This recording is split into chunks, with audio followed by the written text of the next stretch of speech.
बातमीपत्राच्या पहिल्या भागामध्ये आपलं स्वागत। आता बातम्या विस्तारानं। गोकुळ दूध संघानं हलाल प्रमाणपत्र घेतले, पण हलाल प्रमाणपत्र देणारी जमियत उलेमाए हिंद ही संघटना 700हून अधिक आतंकवाद्यांचे खटले लढवत असून त्यासाठी लागणारा पैसा हलाल प्रमाणपत्र घेणाऱ्यांकडून गोळा केला जातोय।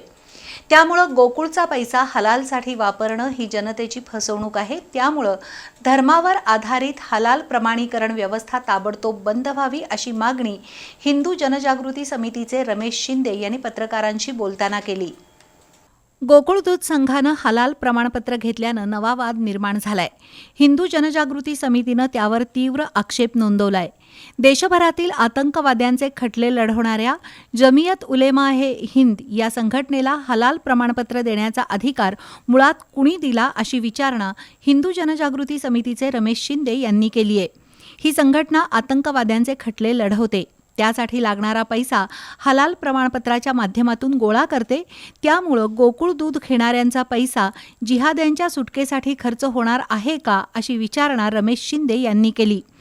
सर्वसामान्य शेतकऱ्याला अंधारात ठेवून गोकुळचा पैसा धर्मांध संघटनांसाठी वापरणं ही मोठी फसवणूक आहे। हलाल प्रमाणपत्र देताना केवळ मुस्लिमांच्या धार्मिक भावनांचा विचार केला जातो। त्यात हिंदूंसाठी पवित्र असलेल्या गोमातेच्या संदर्भातील कोणतंही उत्पादन वापरलं जाणार नाही याची खात्री देता येत नाही।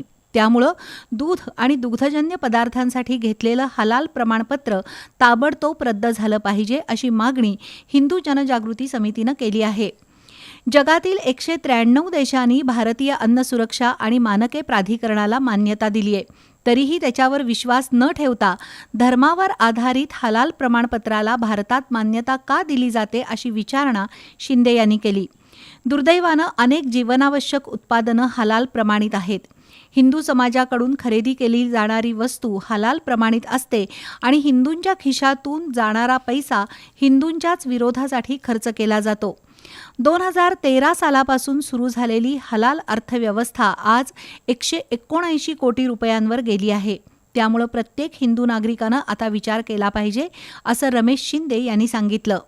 संघटनेची सर्टिफिकेट महाराष्ट्रात दिली जात असतील आणि तीच संघटना आतंकवाद्यांना मदत करत असेल तर मात्र ह्या महाराष्ट्रातल्या हिंदुत्ववादी संघटना शांत राहणार नाहीत। आम्ही ह्या विषयावरती आंदोलन मोठ्या प्रमाणात उभारू आणि ज्याप्रमाणे उत्तर प्रदेशमध्ये हलाल सर्टिफिकेट बॅन झालं, श्रीलंकेमध्ये हलाल सर्टिफिकेट बॅन झालं, तशा पद्धतीने महाराष्ट्रात भारतात सुद्धा हलाल सर्टिफिकेशन बॅन झालं पाहिजे।